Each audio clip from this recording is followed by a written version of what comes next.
a Maria Gorete Freitas, ela que é cientista co-líder da Desire, que é um ecossistema de ciências descentralizadas, né? Eu, na minha visão de ciências descentralizadas, né, o DeSci, esse movimento que tem acontecido, é um dos mais interessantes rolando hoje em Web3 e eu trouxe hoje a Maria, que já é nossa membra, nossa parceira aqui do Decentraeduca há bastante tempo, está sempre participando dos talks e hoje ela é a convidada para poder falar mais sobre esse assunto. Então, Maria, seja muito bem-vinda, uma ótima noite para você, obrigado pela sua presença aqui conosco.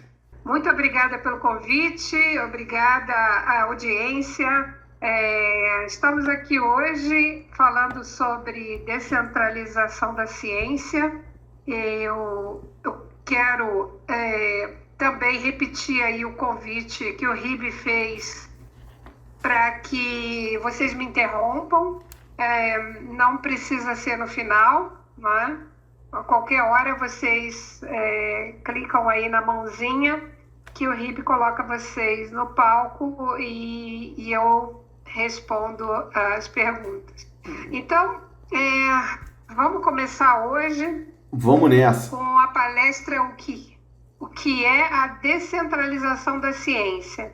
Antes de começar, Maria, eu queria que você falasse um pouco rapidamente da sua história, do seu histórico como profissional e como que foi o seu primeiro contato com o Web3, quando que você ficou conhecendo pela primeira vez, quando que você conheceu esse movimento de DeSci que está rolando, se interessou. Faz um resumo para a galera aí dessa sua experiência, por favor.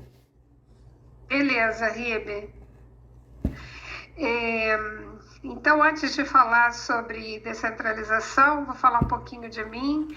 O meu nome é Maria Gorete Rosa Freitas, eu sou uma cientista, eu me formei em farmácia pela UFRJ, depois eu fiz mestrado em parasitologia na Fiocruz, fiz doutorado em biologia molecular, também pela Fiocruz, depois eu fui fazer pós-doutorado no exterior, na Case Western Reserve University em Cleveland. E eu passei 25 anos da minha vida fora, recebendo bolsas do CNPq, bolsas do Conselho Britânico. Eu morei na Inglaterra, morei nos Estados Unidos, morei muito tempo na Grécia também. Eu trabalhei durante 37 anos na Fiocruz do Rio de Janeiro. Eu sou farmacêutica, mas a minha especialidade na ciência são os mosquitos. Então a gente fala assim num tom bastante brincalhão que eu sou mosquitóloga. Eu e mais todos os companheiros lá do laboratório, né? E todas as teses e os trabalhos que eu fiz durante esses 40 anos na Fiocruz foram relacionados aos mosquitos, que são vetores de doenças humanas e veterinárias. Eu, continuando aqui com a sua pergunta, que foi uma pergunta complexa, depois você me disse se eu respondi tudo, mas a minha irmã está aqui na audiência, a Thelma. Oi, Thelma. Obrigada aí por ter baixado o Discord. A minha prima também, a Marina, mas foi a minha irmã que me falou, e assim, foi uma opinião e uma recomendação muito interessante. Eu sou workaholic, eu gosto muito do que eu faço no trabalho, e eu não queria me aposentar pela Fiocruz. Eu achava assim que aposentar era um verbo que não dizia, não tinha nada a ver comigo. E ela falava: você não tem que se aposentar, você tem que considerar o seu serviço na Fiocruz como um tempo. Passou aquele tempo, você já tem todas as prerrogativas e vai fazer aquilo que você quer, né? Sempre gostei muito de novidades e tá na ponta. Minha própria vida como cientista foi fazendo pesquisas de ponta, tanto é que eu tive que ir para alguns laboratórios fora do país que tinham as técnicas, alguns nem técnicas ainda tinham, né? Para você ver, a gente às vezes fala, não, você foi para fora do Brasil porque lá já existiam as técnicas. Não, as técnicas nem existiam lá. Muitas delas a gente também foi pioneiro. Então, nessa história de ser pioneiro, eu acabei na Web3. Eu vi assim que isso acho que foi no final de 21, final de 2021, não é? Eu tomei conhecimento dos NFTs. Então, assim, também não sou early adopter nesse caso, né? Veio tarde, mas eu senti que os NFTs eles poderiam ser uma solução muito boa para os papers científicos. E conversando com o Daniel Cruz, no aniversário do pai dele, ele me falou, olha, eu tenho uma pessoa que é um nômade digital, que mora no México, e vamos conversar com ele. No dia seguinte a gente já estava fazendo uma reunião, e foi esse desenvolvedor brasileiro que mora no México como nômade digital que introduziu o conceito de DAOs. E foi assim que eu comecei, viu? No início de 2022, com a entrada aí com o pé na Web3. Pô, muito legal, muito legal. O Brian falou um negócio certo, que somos todos earliers, sim, concordo 100%. Você falou que entrou tarde, eu acho que quem tá nessa hoje tá muito cedo ainda, então acho que você não entrou, você zero entrou tarde. O que eu ia te perguntar, Maria, pra galera que tá ouvindo a gente, tanto aqui ao vivo quanto quem tá ouvindo a gravação e não conhece, eu queria que você, antes da gente falar da Desire especificamente, explica o que são as ciências descentralizadas, o que é esse movimento que, como eu falei, na minha visão, é um dos mais interessantes rolando hoje em Web3. Filha, Ribe, eu estava falando então dessa minha confusão lá, né, de me aposentar da Fiocruz e como a minha irmã Thelma e meu irmão Valdir me ajudaram nessa decisão. E eu já queria sair para falar para as pessoas como é a vida na academia, porque a academia é onde os cientistas vivem, né? É assim que a gente fala, né? O mundo acadêmico, e aí a gente chama a academia. É algo abstrato, mas assim, o nosso nicho, a nossa tribo, né? E eu queria sair e mostrar às pessoas como é que é a nossa vida lá dentro, né? Porque você imagina que eu fui da primeira turma de competências gerenciais que a Fiocruz formou, junto com a Fundação Dom Cabral, e nessa turma eu aprendi planejamento estratégico. Foi a primeira vez que eu tive essa matéria, e eu tive junto com administradores lá da Fiocruz. A Fiocruz é imensa, né? Só que no campus do Rio, lá no campus, eu estou falando de Campinas, eu sei que a maioria está aí no Rio de Janeiro, só lá nesse campus, no Rio de Janeiro, são 20 mil pessoas. Então você imagina a grandiosidade, né? E eles mesmos, nessa turma, não tinham ideia do que os desafios que existiam para nós cientistas. Então eles achavam assim que o cientista ele vive lá no laboratório, né, e faz o trabalho de ciência dele, faz os experimentos e tudo mais, sem saber que nós temos vários desafios, né? E esses desafios eu saí da academia para contar, e não só para divulgar, mas também para arranjar soluções para esses desafios. Então eu vou contar aqui. Eu divido em 4 os grandes desafios, mas antes, Ribe, eu vou voltar lá no que é a descentralização da ciência, tá? Depois você me cobre aí os 4. Eu sigo um podcast de Portugal chamado Palavrões da Ciência. E eu gosto muito dos portugueses, do modo como eles falam, se expressam, eles são muito divertidos.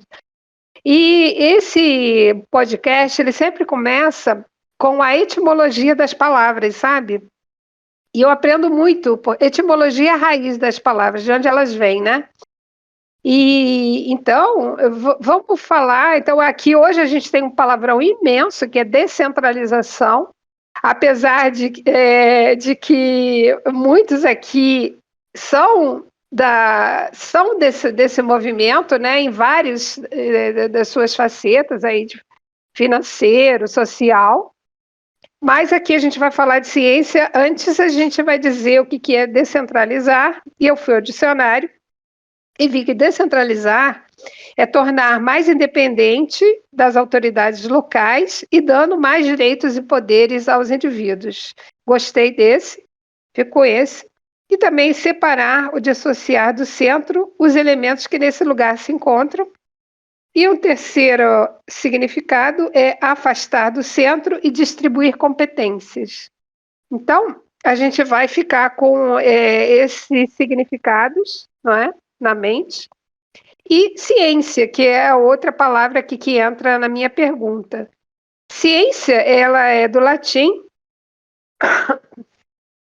desculpa, e quer dizer conhecimento. Mas não é qualquer conhecimento, né? A ciência, ela se faz usando o método científico. A ciência, ela foi criada no século VI, antes de Cristo, essa é a história, né? Na Grécia Antiga, e o termo cientista só foi criado, o termo, né, só foi criado no século XVII. Então, assim, a ciência, ela se move muito devagar, eu espero que ela se descentralize com mais rapidez. Mas o que é o método científico? O método científico é um método que a gente procura tirar a subjetividade humana, né? Porque a gente sempre tem aquela mania de crer em algo, escolher algo e depois validar essa crença ou essa escolha. E o método científico, ele vai na hipótese. A gente vai se lembrar disso da escola, né? Mas o método científico, a gente faz uma hipótese, então a gente faz uma pergunta. Isso é verdade ou não? Vai procurar um experimento, não é? Para que possa responder, porque muitas vezes você não consegue responder com os equipamentos e as ferramentas que você tem naquele momento, mas vamos supor que sim.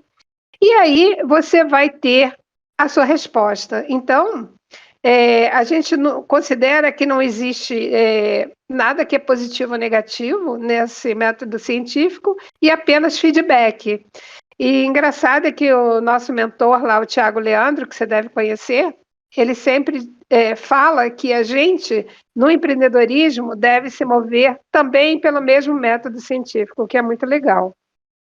Então, eu ia falar para você entrar nos elementos, assim, o porquê que quais são os problemas que você enxerga hoje com a forma, entre aspas, tradicional de se fazer ciência, né? Eu vou dar minha visão aqui, né? Você tem a ciência sendo bancada ou por grants aí de governos ou por grandes indústrias farmacêuticas. E aí, no caso de indústrias farmacêuticas, obviamente por serem empresas cujo objetivo é 100% ter o lucro, talvez aqueles pesquisadores que não estão envolvidos em estudos que possam gerar medicamentos, né, drogas com alto potencial de ganho de escala, ou com uma margem muito alta e tudo mais, acabam sendo deixados de lado em detrimento de outros tipos de estudo. Né? E aí, por conta disso, você tem um movimento como esse movimento de ciências descentralizadas, onde você envolve outros elementos nessa equação, pessoas físicas, DAOs e tudo mais. Então eu queria que você explicasse o porquê que é tão revolucionário esse movimento de DeSci dentro do meio que você pratica, assim, o que é o que te chama mais atenção, o que fez você, uma pessoa que está há anos trabalhando com pesquisa e tudo mais, ter olhado para isso e falado, porra, isso aqui é realmente um grande diferencial, isso aqui é realmente algo que tem a capacidade de mudar a forma como as coisas são feitas hoje. Perfeito, Ribe. Você fez o seu dever de casa aí. Eu vejo que você está bem, sabendo bem como é a nossa vida, né? A minha E é o esposa, a que minha eu. esposa é da academia também. Minha esposa está terminando um doutorado Ai, agora em oncologia. ah, então você está por dentro. Porque é o que eu estava dizendo lá, muitos dos meus colegas lá da Fundação Dom Cabral não sabiam como era a nossa vida, né? Eles achavam que a gente tinha um laboratório e que conseguia lá dinheiro dos experimentos, e tudo era muito é, céu de brigadeiro para a gente. E eles ficaram assim, pasmos de saber que não é assim, e é como você falou, né? Nós, para fazermos as nossas pesquisas, nós saímos atrás de financiamento. Então, essa é a primeira dor, porque é como você disse também, hoje, vou falar das quatro dores que nós enxergamos aqui, depois eu vou dissecá-las, tá bom? Então, primeiro é o financiamento, realmente, e são dores que a descentralização ela ajuda e vai poder solucionar. Não sabemos com quais ferramentas, a gente acha que o blockchain é uma ferramenta excelente, mas o nosso objetivo é lá descentralizar. Então, a gente tem quatro aqui, que é o financiamento, a própria pesquisa, as publicações e transformar o mundo. E transformar o mundo quer dizer dar à sociedade novos produtos e novos serviços. É disso que se trata. Então, lá no financiamento, a gente vê que hoje o financiamento ele é monolítico, né? Unidirecional, incremental, você tem que ter provas de conceito, dogmático e também é muito de moda. É o que você falou. Então, muitas vezes você quer ter uma linha de pesquisa, mas aquela linha ela não tem financiamento disponível, tanto pelas agências de fomento governamentais, quanto pelas outras linhas de fomento que aqui no Brasil não são tão disponíveis assim. Então, imagina que a indústria cripto, que hoje é avaliada em mais de 2 trilhões de dólares, o que ela não pode ajudar para pesquisas que estão na fase inicial, que ainda não tem nem prova de conceito e que podem se tornar o próximo smartphone, por exemplo, né? Então, assim, e isso que você falou assim, é fundamental para o avanço de nós como sociedade humana. Porque se tudo que eu faço eu tenho que provar antes, através de provas de conceito, eu vou ter muito pouca novidade, na verdade. Eu imagino a prova de conceito é o seguinte: é eu dizer, olha, eu já fiz um experimento e os experimentos apontam para este caminho aqui. Ora, se eu já fiz o experimento, é porque eu já consegui ter financiamento para isso, prévio, não é? Então, entende? É um ciclo vicioso. Eu não consigo avançar sem ter um certo financiamento para algo que eu tenho que provar. Então, como é que eu vou avançar o conhecimento humano dessa forma, né? É E nós engraçado, chegamos. desculpa te interromper, Maria, mas é engraçado. Eu estava tendo uma discussão semana passada, não no campo da ciência, mas muito parecida com isso que você falou, né? Porque além de estar envolvido com algumas startups de Web3, também conheço muitos founders e tudo mais, e é uma galera que está buscando levantar dinheiro agora, levantar algum tipo de investimento para poder escalar o produto, para poder aumentar a equipe e tudo mais. E aí uma reclamação recorrente é que mesmo os fundos chamados de seed stage, né, ou seja, o fundo semente, aquilo que está iniciando, quando você vai chegar nesses caras aqui no Brasil, eles pedem tração, né? Eles pedem, eu quero ver números, eu quero ver contrato. Eu falo, porra, você é o seed stage, você já quer que a árvore já esteja dando fruto, né? Não faz muito sentido, né? Então eu acho que tem muito a ver com isso que você está falando também, né? Como é que você vai entregar uma prova de conceito para receber um fundo inicial, se para isso você já vai ter que ter gastado uma grana, dedicado o seu tempo, dedicado um dinheiro para poder chegar nessa prova de conceito, né? Uma situação muito complexa, né? E para os investidores anjos, né? O que eles não enxergam é que se você conseguiu tração e se você conseguiu alguém que queira o seu produto, você muito provavelmente não vai estar ali precisando de investimento, não é? Você vai querer, na verdade, se você tem alguém que paga pelo seu produto, então, assim, não faz sentido mesmo. E, e o que a gente faz é o seguinte, a gente vai devagar, incrementalmente, mudando um pouco a direção da nossa pesquisa para pesquisas que já tenham sido financiadas, para poder ter alguma prova de conceito de algo novo. Então, assim, é o famoso chover no molhado. Você fica chovendo no molhado. Não só aqui, isso não acontece só no Brasil, o Brasil, não. Você viu que no NIH, por exemplo, no National Institutes of Health, que é o CNPq americano, né? Eles têm um coorte de pesquisadores que eles vêm financiando e apoiando desde 1950. Então, assim, se você vai olhando quem são as pesquisas que eles financiam, é o mesmo grupo de de pessoas ali, os mesmos laboratórios estão ficando mais velhos, entende? E eles vão subindo ali na escala do NIH, mas é chover no molhado. Então, não se avança assim. Então, essa é uma das primeiras áreas que é a Web3 e que as moedas digitais e que a descentralização pode ajudar demais a ciência.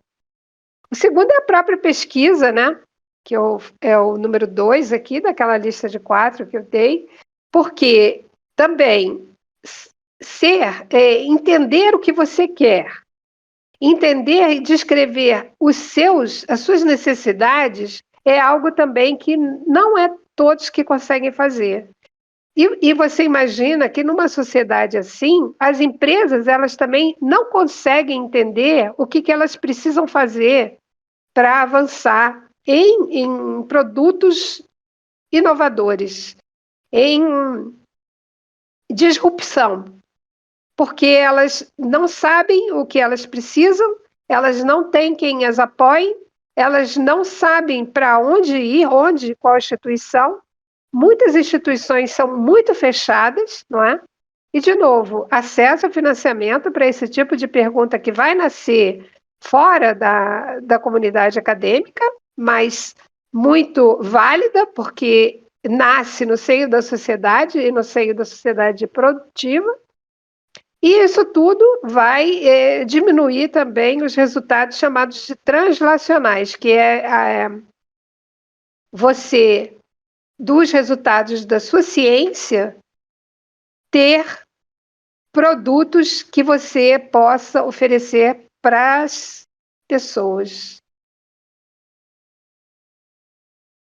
Vamos então lá para o número 3, que é publicar, não é? Então, acho, Ribe, que você entende também que essa é a número 2, né? Que é a própria pesquisa, ela é um desafio grande também, e aí a descentralização, ela pode caber também, imagina se você tem pesquisadores mais disponíveis e instituições mais disponíveis também, e o que isso pode trazer de revolução para a sociedade. A terceira é a publicação, e a publicação é um MVP que nós vamos sair essa semana com ele, e aí eu peço ajuda de todos que estão aqui na audiência, que nos escutam agora e que vão nos escutar, a ajudar nessa campanha, ajudar a multiplicar, a divulgar. A indústria da publicação científica, ela é uma indústria que ela é maior do que a indústria do cinema. Pasme você. A indústria da... pois é,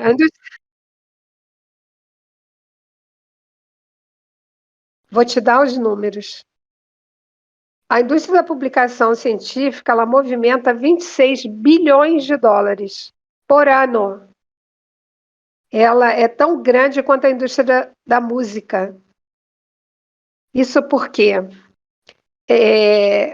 também foi uma novidade lá para os meus colegas do curso de competências gerenciais, a gente paga para publicar. E tem também, estava conversando com um colega também no sábado, e ele falou, não, mas quanto que vocês recebem pelos artigos que vocês publicam? Nada. Ele falou, não, como assim? Não, na verdade a gente paga. Não, como assim? Paga.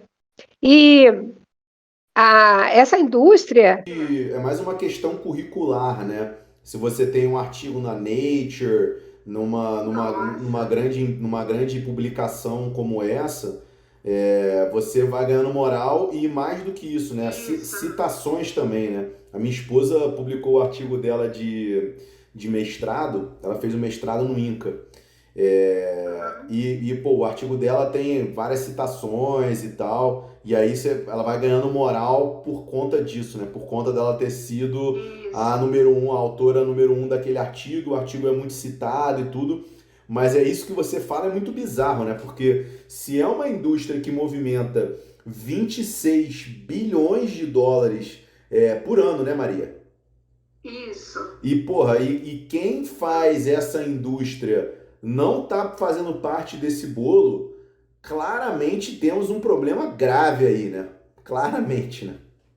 Gravíssimo. E assim, nós temos um processo de revisão por pares, onde outros colegas cientistas eles vão olhar aquilo que nós estamos fazendo e criticar, né? Muitas vezes esse processo ele dura meses, ele vai e volta, vai e volta. Você não me explica isso aqui, você não escreveu certo, refaz essa tabela, refaz o experimento. Tem revisores que são muito difíceis. Mas eles são muito difíceis, mas eles também não ganham nada. Então, assim, imagina, né? É um trabalho voluntário, entre aspas, que consumiu em 2020 10 milhões de horas dos cientistas no mundo todo. E ajuda a crescer esse bolo lá dos 26 bilhões de dólares para as editoras. São 6 que detêm o monopólio, detêm mais de 50% do mercado, apenas 6. Não é? E você paga para publicar, e hoje você paga entre 2 a 6 mil dólares por um paper. A Nature, que você citou, ela cobra 11 mil dólares por um paper, por um artigo científico. Ou seja, você vende seu carro, né? Você compra metade de um apartamento para publicar apenas um artigo na Nature. E o que eles vendem, na verdade, é prestígio, né? E isso também é um jogo que quem está lá dentro da academia não entende, não é? Os fatores de impacto, eu publiquei num jornal, numa revista de alto fator de impacto. Mas quem criou o alto fator de impacto foi a própria revista, entende? E é um denominador que eles fazem de 2 anos, ou seja, também para dificultar os entrantes, como nós, esse fator de impacto ele só vai poder ser publicado daqui a 2 anos. Ou seja, se eu conseguir resistir com o meu negócio, competindo com esses caras, né, que já têm nome, alguns têm até um século no mercado, eu vou conseguir o meu fator de impacto lá na frente. Então, assim, é um jogo que não é um jogo para quem tem estômago fraco. E assim, a gente jogando na Web3, na verdade a gente joga um outro jogo e joga por outras regras.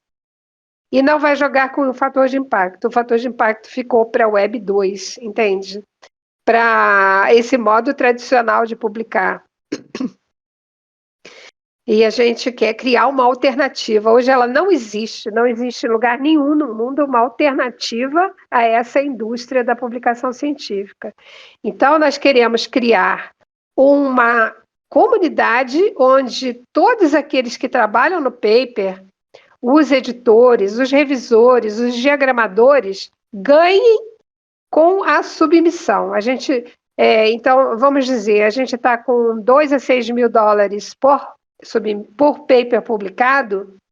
Nós vamos, na Desire, sair com MVP, que é uma taxa de submissão, entre 150 a 200 dólares, né? A gente estava cobrando em USDC, mas aí com a confusão aí do final de semana, a gente nem sabe mais se pode falar em USDC, né? Não, resolveram o problema. Tá. Então, assim, imagina que esses 200, a gente então baixa lá de 2 mil para 200, e desses 200, 16% ficam com o tesouro da DAO, né? Porque nós funcionamos como uma DAO, nós temos o nosso Discord, e aí depois eu vou deixar até o link para que as pessoas entrem, né? Fica aqui o convite. E nós vamos sair com essa campanha, então também daqui a pouco eu envio aqui no nosso chat o link e do nosso website, o formulário para as pessoas divulgarem essa campanha de publicação de artigos científicos, é o nosso alfa. 80%, então, mais de 80% fica para a comunidade, para essas pessoas que estão fazendo acontecer o paper, né? E o próprio paper, ele vai ser publicado como um NFT. Então, esse é o modelo que a gente tem hoje, né? E imagina que o copyright também, ele volta para o cientista, porque hoje, quando ele publica nessas editoras, ele também abre mão dos direitos autorais dele, imagina. Então, assim, tá tudo errado no modelo tradicional. A gente se acostuma a fazer isso e muitas vezes, eu acho que também é bastante humano, a gente não vê o que está fazendo, né? Não entende, né? Precisa sair um pouco ali do...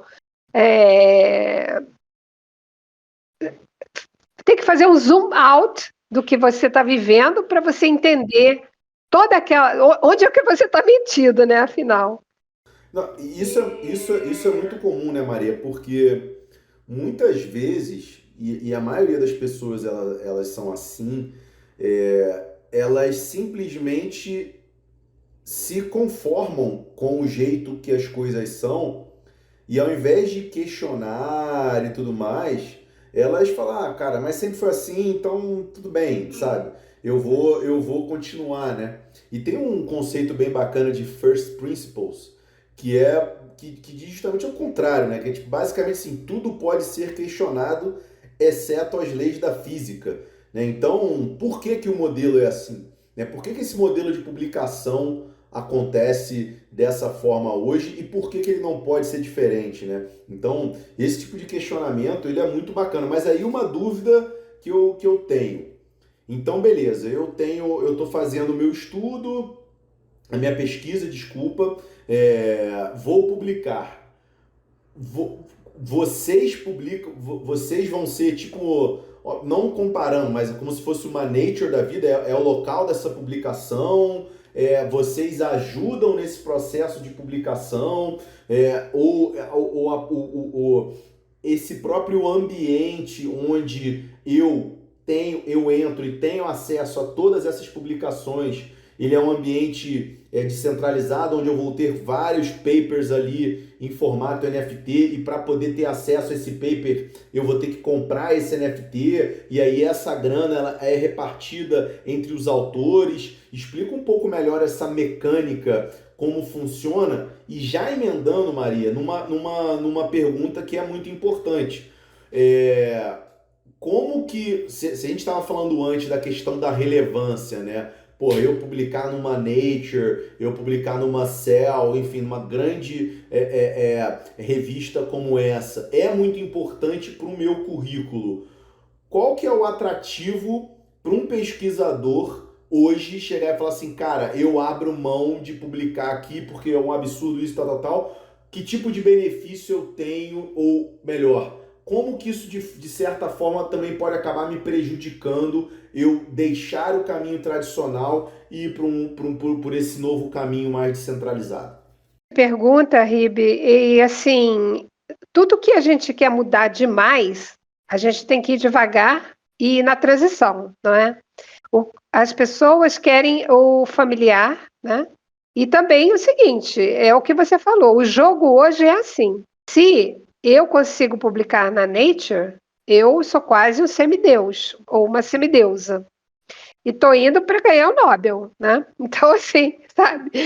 Porque a Nature, apesar, ela joga, é um jogo assim que eu vou usar um adjetivo bem pesado, que é perverso, mas você imagina que o filtro deles é de 98% para fora, tá? Então, assim, eles só aceitam 2% de todos os artigos submetidos para eles. Só 2% vão ser publicados. E assim, você recebe, é uma carta de rejeição, a gente está super acostumado com isso na academia, né? Assim, o seu trabalho é muito bacana, muito legal, mas aqui não. E assim, é uma peregrinação, é uma peregrinação. Não é fácil publicar. Por quê? Não é só a Nature que funciona com esse modelo de cobro alto e não deixo todo mundo. É um modelo altamente exclusivo. Então, 98% de taxas de rejeição e um preço de publicação de US$ 11.000, tá? Isso aí é R$ 55.000, certo? Para a gente falar em reais legais. Então, assim, assim, os R$ 55.000, você também vai ter que pagar R$ 2.000, US$ 2.000 a mais, ou seja, mais 10 mil, não é nada, um troquinho aí, para que outras pessoas acessem também o seu trabalho sem ter que pagar o PDF.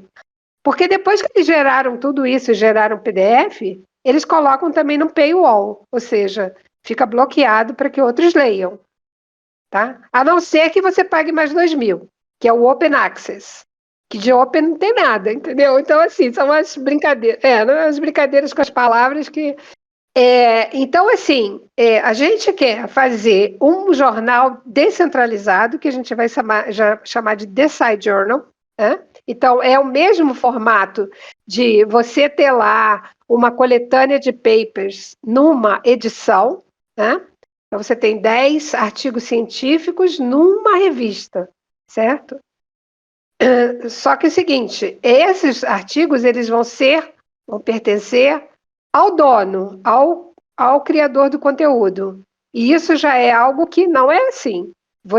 Uma das primeiras cartas que você assina quando você submete é que todos os seus direitos autorais, forever and ever, são da editora. E você, inclusive, pode ser processado por autoplágio. Autoplágio, sinceramente, entendeu? Então, assim, e as pessoas, elas, no Twitter, a gente vê cientista que diz, olha, eu não faço revisão mais nada, eu não faço revisão para ninguém, e enfim, vou publicar aqui na revista da minha universidade, pode ser que ela não tenha um fator de impacto muito alto, porque também o fator de impacto acabou sendo absorvido pelas agências de fomento, pelas chefias, chefia de laboratório, chefia de departamento, chefia institucional, como algo válido para você. E quando o fator de impacto, na verdade, e isso é algo que a gente precisa educar também, é que O, o fator de impacto é algo criado para as editoras, pelas editoras, para as editoras, entende? Não tem nada a ver com a ciência. O que você quer quando você publica o seu artigo é que ele tenha um alto alcance, que as pessoas olhem e falem, pô, ela fez isso aqui, né? Vai me servir para minha pesquisa, ou ai, que legal esse pensamento aqui, tá certo? Então, esse é o conhecimento. E hoje em dia, você não precisa de 2 anos para ter nenhum tipo de índice. Imagina que se eu fizer uma postagem agora lá no Instagram, daqui a 2 horas eu já sei quem deu like, quem repostou, não é? As métricas são diferentes, e essas métricas que são usadas pelas mídias sociais, elas podem ser usadas também numa revista descentralizada, não é? É aquela história, se você se perguntar o porquê, você vai ter respostas. Então, como é que essas pessoas elas vão querer? O jogo é esse. Como é que elas vão sair daí? Bom, primeiro porque existe uma estatística de que são 7 milhões de trabalhos submetidos por ano no mundo todo. 7 milhões, fica com essa figura aí. E só 3 milhões são publicados, vêm à luz do dia. Ou seja, 4 milhões não vão para lugar nenhum. Ou eles são rejeitados em todos os lugares, entende? Ou a pessoa perde a paciência e fala, olha, não vai dar, eu estou tentando aqui, já é minha 10ª tentativa com o jornal. Cada revista dessa tem um modelo de submissão, às vezes você leva horas, às vezes você leva dias, porque pede carta de anuência da instituição, de coautoria, enfim, muito trabalho, né? Então, assim, pela facilitação... Desculpa interromper, dá mais trabalho, pelo visto, fazer a submissão do que a própria pesquisa, né, Maria? É muito trabalho, cara, muito trabalho. E assim, então, por conta de muito conhecimento represado, não existirem alternativas, então a gente ser uma alternativa e você ficar com você conseguir publicar por 1/10 do que você paga hoje e formar a comunidade, porque é isso que você está fazendo aqui também no Decentro Educa. Então, hoje, amanhã, essa comunidade que tem o The Side Journal e que vai ser dela, né? A iniciativa, o empreendimento é de todos aqueles que estão fazendo acontecer. Essa valorização é como se você comprasse ações que você está comprando ali e trabalhando e contribuindo, vai crescendo, o bolo vai crescendo, a sua fatia também vai crescendo. E se você entender que é peer-to-peer, né? Que é a descentralização, e que você aí consegue o que você quer, qual é o seu objetivo? O seu objetivo é divulgar a sua pesquisa, não é publicar em alto fator de impacto, não é dar grana para uma indústria multibilionária, entende? Se nós conseguirmos ativar, né, essas perguntas e fazer com que as pessoas se conscientizem desse jogo, nós vamos ter um caso de sucesso bom e grande. Não só somos nós que estamos tentando fazer isso no mundo, não. São 2 ou 3 outros grupos que também querem lançar jornais descentralizados. Cara, mas é incrível esse projeto, Maria. Então, só para ver se eu entendi. Então, vocês são um jornal descentralizado onde qualquer pessoa, né? Onde o pesquisador, para ele publicar, ele tem um custo muito menor, beleza? Essa publicação, ela entra e ela é emitida como um NFT. E aí, aí 2 dúvidas que ficaram aqui comigo. Para eu ter acesso a isso, eu quero ler essas publicações. Isso vai ser 100% aberto ou eu necessariamente vou ter que fazer parte dessa DAO para poder ter acesso a essas publicações? E minha segunda dúvida é a seguinte: como é que você consegue fazer também a disrupção do modelo de review, né? Porque pelo que você falou, né? O review hoje ele também é um modelo já desgastado, uma vez que as pessoas não são pagas para fazer isso.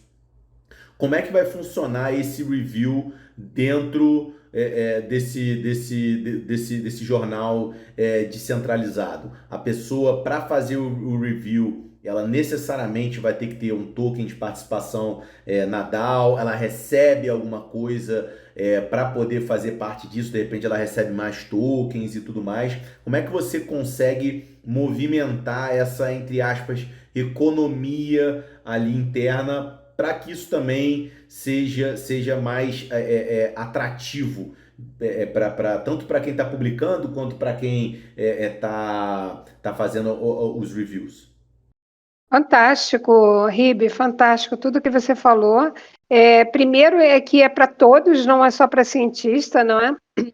A gente tem, a gente tem lá o modo de publicar, né? Que tem resumo, introdução, material e método. Você sabe muito bem disso, né?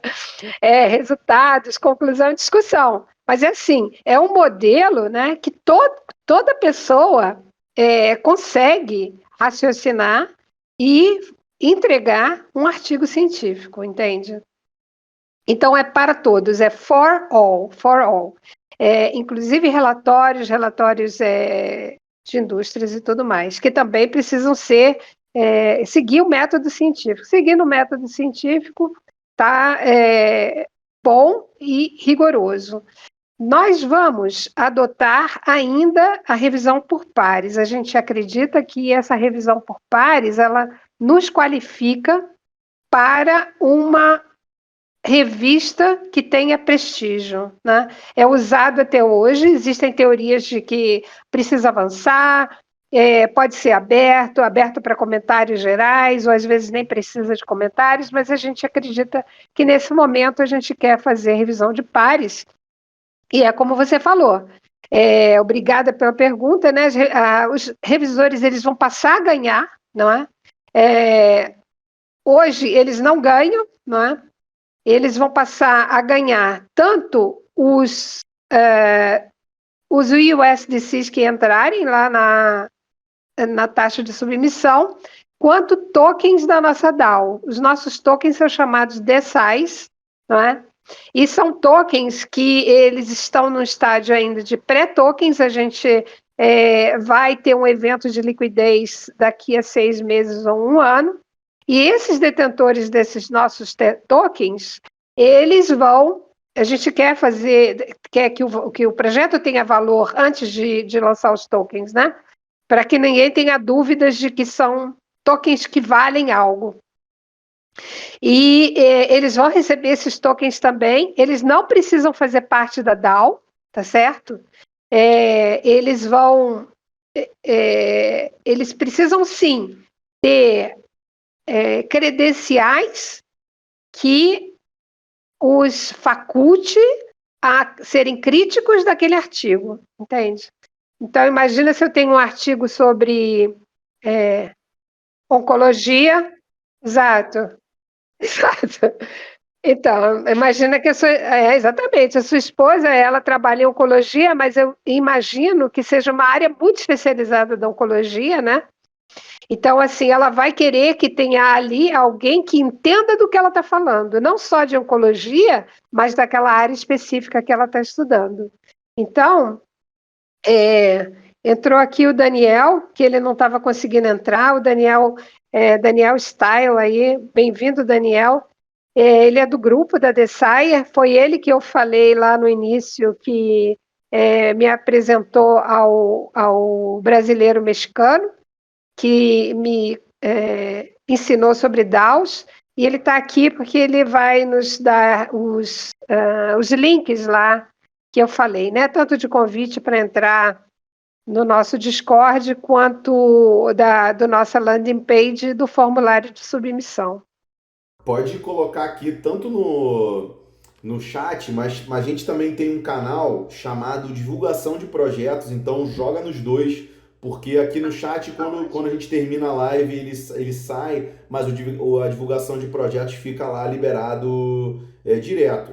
E tanto Maria, Daniel, enfim, todo mundo envolvido com a Desire, fiquem à vontade para divulgar tudo o que vocês estiverem fazendo aqui dentro da nossa comunidade. O nosso objetivo aqui é justamente fomentar iniciativas fodas como essa. Então, porra, muito legal e fiquem à vontade para usar aqui o nosso espaço para divulgar.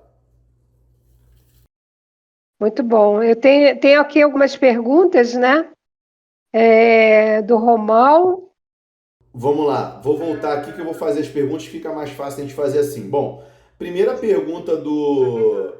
Primeira pergunta do J. Romão, meu camarada direto lá do Recife, você já perguntou, você já respondeu, que ele fala a tecnologia blockchain DLT não é justamente a ferramenta para inverter esse modelo de negócios atual de publicações científicas. Então é exatamente isso que a Maria está falando. Esse é o projeto do jornal descentralizado.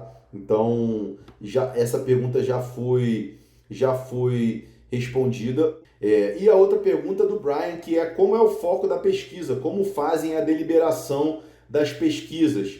Presumo eu que essa pergunta do Brian tem a ver com qual é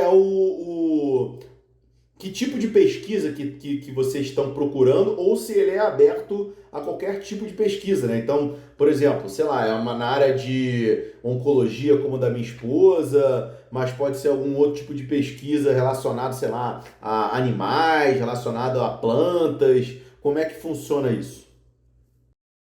Brian, muito boa sua pergunta, hein? Nós somos das ciências da saúde, sabe? Mas o que a gente tem encontrado é resistência exatamente nesse pessoal que a gente achava assim que ia ser mais futurista, que ia encontrar nessa nossa ideia um alívio para essa dor que existe hoje, né? Então, os lugares que a gente pensa que vai ter mais receptividade são as ciências da computação, que é o pessoal que está mais à frente de DeFi, de contratos inteligentes, não é? Então, nós vamos fazer esse nosso alfa para entender, esse nosso alfa MVP, para entender quem é que vai abraçar essa nossa iniciativa, sabe? Então, assim, excelente pergunta, porque é uma pergunta que está lá na nossa frente, lá no nosso roadmap. Quem vai abraçar isso? Quem vai entender? No final, eu tenho certeza de que muitas pessoas vão querer, não é? Mas tem aquela história dos early adopters, não tem jeito. Tem pessoas que estão ali, elas querem experimentar, né? Eu até me veio à mente agora aqui a imagem da minha mãe. A minha mãe ia para o supermercado e voltava com um monte de produto novo, assim, falava, mãe, o que é isso aqui? Ela falava, não, a gente tem que experimentar. Então, assim, a minha mãe era uma cearense, ela foi para o Rio, casou com meu pai, nunca perdeu o sotaque dela, né? Mas tinha essa fonte espetacular de curiosidade e que eu penso que ela contaminou todos nós da família. Incrível, incrível. E o Brian comenta aqui, se vocês têm conversado com as universidades, com outros acadêmicos, com os professores, essa é uma ótima pergunta, Maria.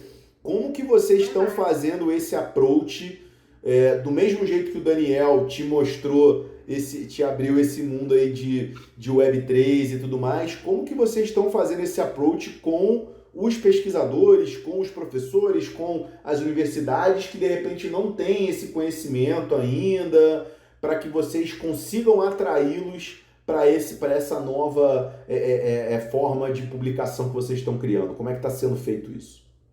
Ô, Brian, cara, eu quero te conhecer, hein? Cara, muito bom. É isso mesmo. O que acontece? Nós temos feito iniciativas como essa, né, de conversar com o pessoal da Web3 também, porque, como você viu, talvez eu seja a primeira pessoa que venha falar de ciência descentralizada aqui nesse canal, ou que esteja falando para você também. Então, a gente tem uma pegada forte de ir a eventos, Blockchain Rio, as conferências grandes, Smart Summit, a gente fez o SciBiz, a gente foi parceiro da USP no SciBiz. Muitas vezes a gente não encontra abertura para falar, né? Você pode ter percebido que eu não usei o termo criptomoedas, eu passei a usar o termo moedas digitais, porque muitas pessoas têm muito medo, entende? Assim, falar cripto, ai, não quero mais saber, não quero mais saber, é scam, é scam. É pirâmide, entendeu? E assim, não adianta. Você pode ter seu PhD, a sua reputação muito boa lá no alto, mas o pessoal ainda acha assim, não quero. E nós vamos fazer um grande evento de DeSci em junho, como evento satélite do Blockchain São Paulo, que é parte do Blockchain Festival do Francisco Carvalho aí do Rio de Janeiro. Ele nos convidou para fazer esse evento satélite, então a gente vai fazer o DeSci Américas na Universidade de São Paulo, em junho, e vamos fazer também Opa, Ribe, é só assim que a gente se conhece. Pois é, eu tô achando até que você é um avatar.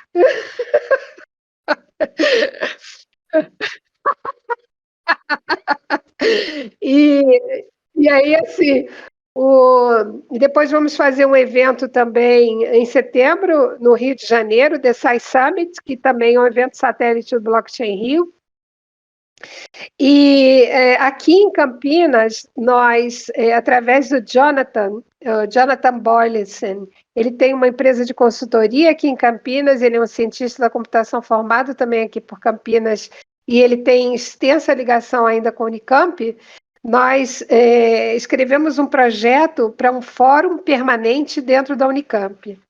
A Unicamp é uma universidade excelente, maravilhosa. Nós estamos aguardando aí a aprovação, mas assim, como nós demos o nome de ciência aberta e descentralizada, porque antes de haver esse movimento de ciência descentralizada, já existia um movimento de ciência aberta, então não é de hoje essa insatisfação. Mas a gente vê que as ferramentas da Web3, elas estão aí para ser utilizadas e elas podem ser usadas com muita eficiência para a solução desses desafios. E aí a gente vai estar concorrendo para o Fórum Permanente aqui na Unicamp. Então, Brian, sempre que a gente tem oportunidade, a gente fala de DeSci, fala de ciência descentralizada, nos eventos, no Twitter Spaces, fala com os professores, vamos participar desse fórum da Unicamp, eu acho que vai dar uma repercussão grande e nacional, né? O movimento de DeSci, ele já existe lá nos Estados Unidos e na Europa, e a gente participa desses grupos de lá também, sempre falando nos Twitter Spaces, participando. A gente participou do primeiro round de DeSci no Gitcoin, uma contribuição que eles fazem um financiamento quadrático muito legal. Eu já vi que já passou das 9 horas, hein, Ribe? Fica tranquila, vamos mais uns minutinhos aqui, tem problema nenhum, pô. Tá joia. Então, assim, só para falar um pouco do financiamento quadrático, que também é um financiamento muito legal para a gente adotar aqui e adotar para as nossas comunidades, é o seguinte: nesse financiamento, se existirem 1.000 pessoas que contribuem com $1, eles dão mais peso e fazem um match, né? Eles dão dinheiro. Como se faz? Como se fala match? Putz, esqueci. Então, eles dão dinheiro para você mais do que se uma pessoa tivesse te dado $1.000, entende? Apesar de você ter recebido $1.000 das duas situações, você vai receber mais dinheiro do fundo de financiamento, e no caso a gente recebeu 4 vezes mais do que a gente recebeu de colaborações, de contribuições, por causa do número de pessoas que contribuíram para o nosso projeto. E lá, Ribe, não é aquele projeto do CNPq, ou da FINEP, ou da CAPES, ou da FAPERJ, ou da FAPESP, que você leva horas, dias fazendo, com 20 páginas, entendeu? Não. O projeto do Gitcoin era assim: qual é o seu projeto? Descreva em 2 linhas o que é o seu projeto, entendeu? Então, assim, você também tinha que ter um poder de concisão muito alto. O Brian já vi que está aí com a mãozinha levantada. Vou adorar falar contigo, Brian. Fala aí, Brian. Fala, fala. Dá pra me ver aí? Direitinho? Com certeza.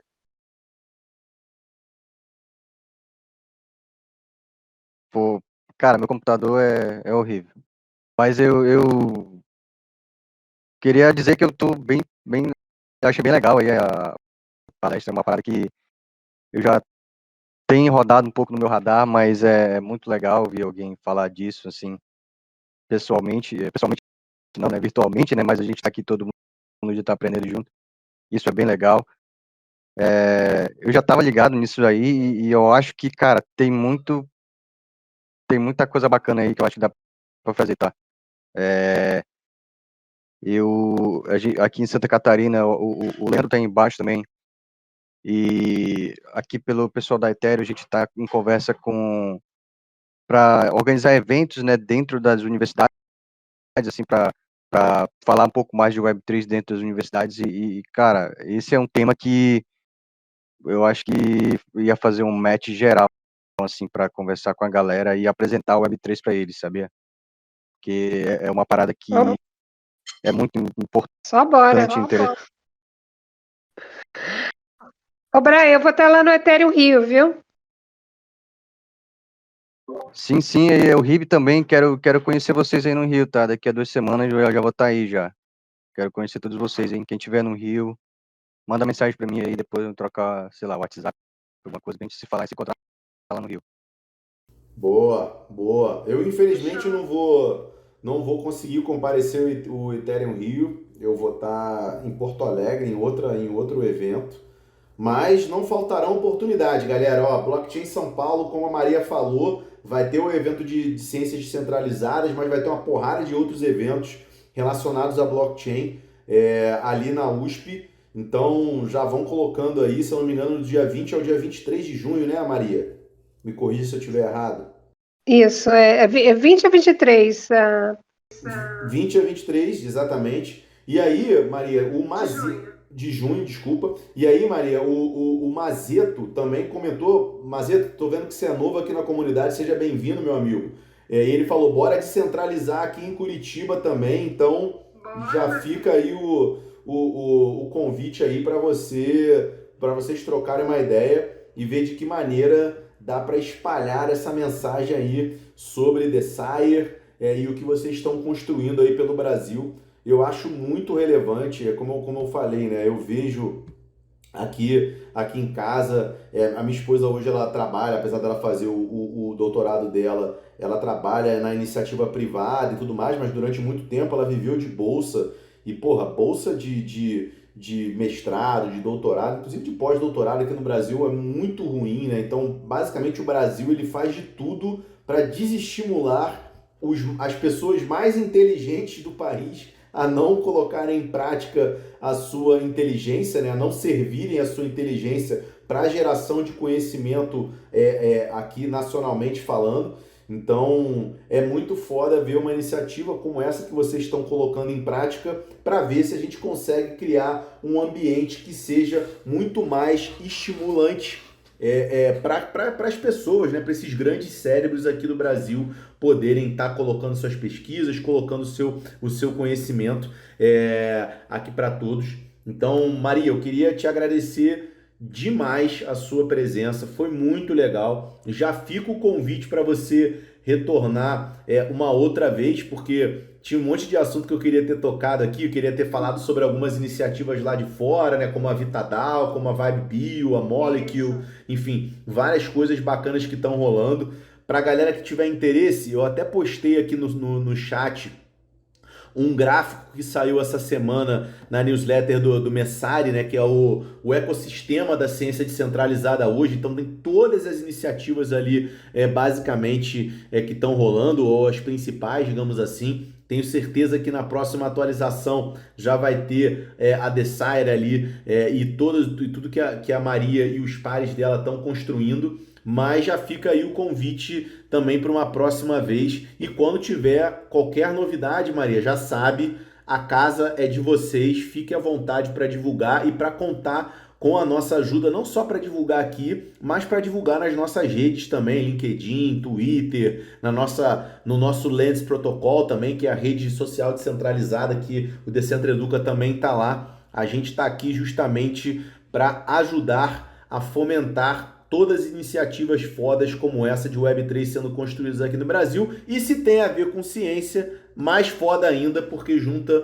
duas coisas muito importantes na minha vida hoje: a Web3, que é a minha profissão, e as ciências, que é a profissão da minha digníssima esposa. Então, muito obrigado pela sua presença, Maria.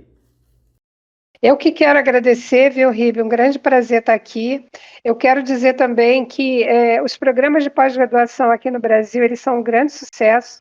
O primeiro doutor aqui no Brasil, ele foi formado no ano que eu nasci, 1961, e hoje a gente tem no Brasil formando 22 mil doutores, vou te dar outro número aí, e 50 mil mestres por ano. Então, são 70 mil pessoas de alta qualificação formadas por ano aqui no Brasil, e a gente tem uma imensa tarefa de ajudar a sociedade a ir adiante. Muito obrigada aqui pelo espaço, obrigada audiência, adorei falar com todos, eu me ponho à disposição no DM, no WhatsApp, no LinkedIn, é muito fácil falar comigo. Muito obrigada, Ribe. Muito obrigada a vocês também. Obrigado a você aí por dedicar seu tempo, por compartilhar seu conhecimento conosco. Parabéns pelo que vocês estão construindo. E é isso, galera. Entrem aí no site do Desire. O Daniel publicou aqui no chat. Deixa eu ver se ele já colocou aqui também no divulgação de projetos. Tá tudo, divulgação de projetos. Ele colocou tudo já lá. Colocou. O Daniel sabe tudo. Daniel, por isso que eu falo, eu entrei em 2021, o Daniel está aí desde o Bitcoin. Ele leu o manifesto lá quando foi. Então, assim, obrigada, viu, Brian, por ter saído aqui. Obrigada, Mazeto. Obrigada, Romão. Obrigada, Denise, a Radiante, ao Dario Caminho. A Thelma, que está aqui. Obrigada, Thelmoca, pela audiência. A Marina. O Dário é o cara da Ledger aqui no Brasil, tá, ô Maria? É o cara que manda em tudo. Manda prender e manda soltar. O cara que manda em tudo aqui da Ledger. Ô, Dário. E lembrando aqui, hein, galera, not your keys, not your coins, hein? Vamos todo mundo aí, vamos comprar Ledger aí. A gente tá vendo o que os bancos estão fazendo com o nosso dinheiro. Tá na hora da gente mudar todo mundo aí para custódia própria. E, obviamente, custódia própria com dinheiro tem que ser numa cold wallet, não pode ser numa hot wallet. Então temos aí Dário Akamine, e que em breve será nosso convidado aqui também no Talks para falar mais sobre a Ledger. Maria, muito obrigado, galera. Muito obrigado a todos aí. Estamos aqui para educar, né? Não, Ribe, muito obrigada. É isso. Toda segunda-feira temos o Talks aqui às 8 da noite, recebendo pessoas como a Maria que estão construindo o Web3 aqui no Brasil. Então toda segunda às 8 da noite, só entrar. Mas a comunidade ela é 24/7, então a gente está sempre aqui compartilhando notícias, projetos, artigos, trocando uma ideia. O nosso objetivo aqui no Decentra Talks é justamente fomentar o conhecimento sobre o Web3. E o outro lembrete que eu queria fazer aqui é sobre o Garanta Seu NFT. Entrem ali no canal Garanta Seu NFT, vocês vão encontrar o formulário. É só preencher o formulário com o ID de vocês aqui do Discord e a chave pública da carteira cripto. Lembrando que precisa ser uma carteira compatível com a rede Polygon, que sempre aos sábados, né, no sábado subsequente ao Talks, eu faço o drop do certificado de participação aqui nesse Talks e